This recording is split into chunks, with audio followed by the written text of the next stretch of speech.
satanic cults in the UK carrying out these rituals on global vortex points, you called them last night.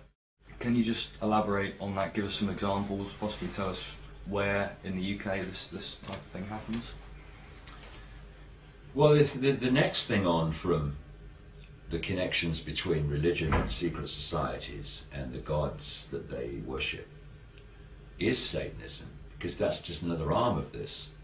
You know, this might be controversial. I have been known to be, funny enough, from time to time, but this might be controversial to the believers in the religions and stuff. But you got the ancient gods, which were translated into God, which are worshipped by the religions unknowingly, most of them. Same with the secret societies.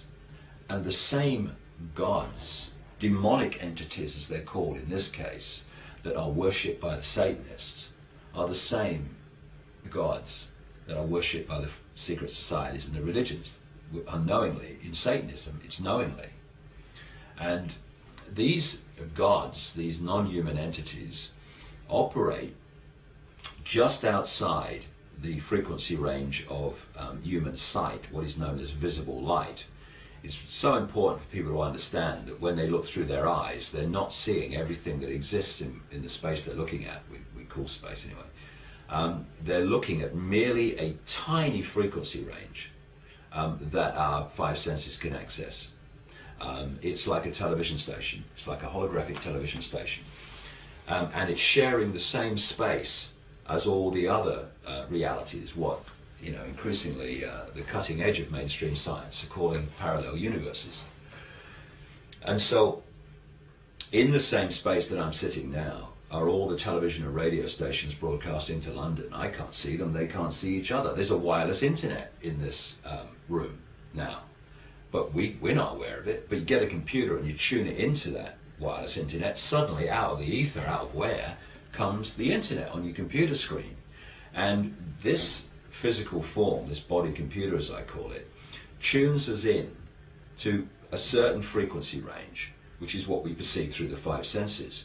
But in the same space, or other frequency range, this is other dimensions of reality, if you like, which are sharing the same space. Now, most of the time, we're not aware of them, just like television stations are not aware of each other. But of course, in a situation where you might tune into a radio station and it's very, very close to another station, you get interference where the two radio stations interact with each other. And that's what can happen with these realities, where there's another reality that's really, really close to us on the frequency scale. They can actually be a crossing over between the two.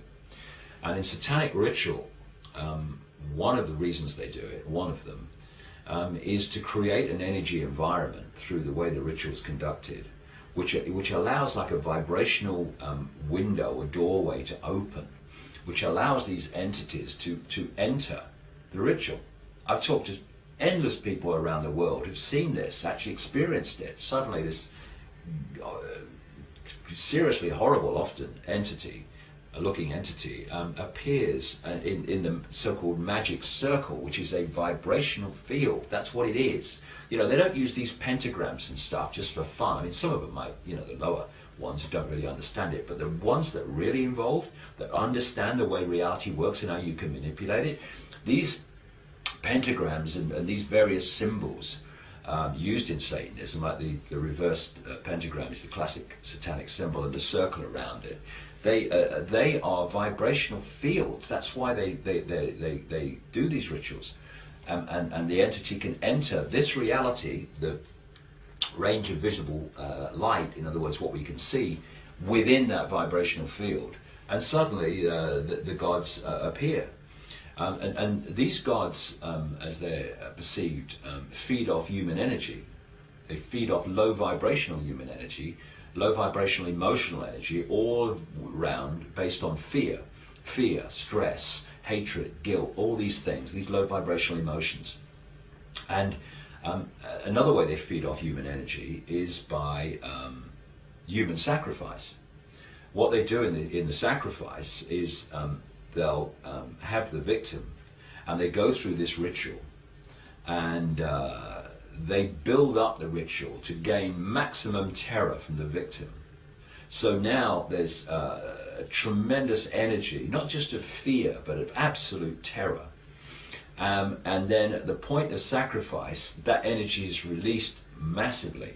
And these gods that are operating just outside human sight feed off that energy, because that terror, that low vibrational energy, represents the energy field that they are vibrating to, and therefore they can absorb that energy. They can't absorb the higher dimensional energies. They have to have low vibrational energies. Look at society. It's structured to create massive fear, stress, all these things from the population, and it's feeding these, quote, gods. The other thing that happens in these rituals from the human level, physical level participants, is that there is a point where the victim is in a state of such extreme terror that a certain adrenaline enters the bloodstream. It's not even a normal adrenaline that comes from danger. It's an adrenaline that comes from sheer unbridled terror. And that enters the bloodstream at the point of sacrifice. And then these sick people drink the blood because it's got that adrenaline in it, and it gives them this rush. What shocked me when I started to understand this and investigate this was the scale of it. The scale is astonishing. And there's people in America who've been involved in their careers in things like the FBI who've been investigating it in America. And one of them said, it is on such a scale, Satanism, that if you have a reasonably wide circle of friends, associates and acquaintances, you will know a Satanist who's involved in this stuff. Not always the sacrifice of children or whatever, but the sacrifice of animals and stuff like that. Now, when you start relating this stuff to history, you come across this common theme everywhere of making sacrificial offerings to the gods of animals and of young virgins. The young virgin sacrificed to the gods. Find it everywhere. Of course, in places like the Aztec period in Central America, they were doing it bloody en masse, thousands of sacrifices. And what was that? It was merely what is happening today. There is a change in the energy field when you pass through puberty, and there's a change in the energy field when you start sexual activity. These gods want the energy before that change takes place. I mean, they'll have it afterwards, but it's like what they're really looking for is pubescent, pre-sexual activity energy. That's why they want children. That's why you had the young virgin sacrifice. They were kids. That's why they do it today, for this very reason. And there are certain points where there are vortexes within the Earth energy field. And these vortexes, as they spin, they're basically places where the connection between this dimension and other dimensions is much thinner, much closer, because of the nature of the vortex. It's basically spinning two dimensions together, in effect. And so if you do the rituals on these vortexes, then it is much easier energetically to manifest and bring out these gods into manifestation. The other thing about the vortexes is there are points where lots, the big vortexes anyway, where lots of ley lines cross, meridian lines, energy lines cross. So what you do on those lines, for a start, is sourced by very powerful energy, because basically you've got electricity grid on an energetic level coming into the point from several directions to where you're doing the ritual. So you're dealing with a powerful energy field, which is what you want to achieve your outcome. And also what you do at that point in terms of the energy that you create of hatred, of terror, of all these things, that then goes out through these lines from that point, and you're actually affecting the global grid by doing that. In terms of places where this goes on, I can only talk about people that I've spoken to and things that I've come across. Certainly, a lot of the major royal palaces are built on these prime sacrificial spots.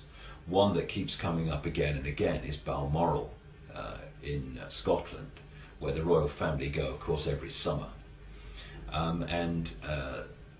So it surprises me not that people tell me of the rituals that go on there.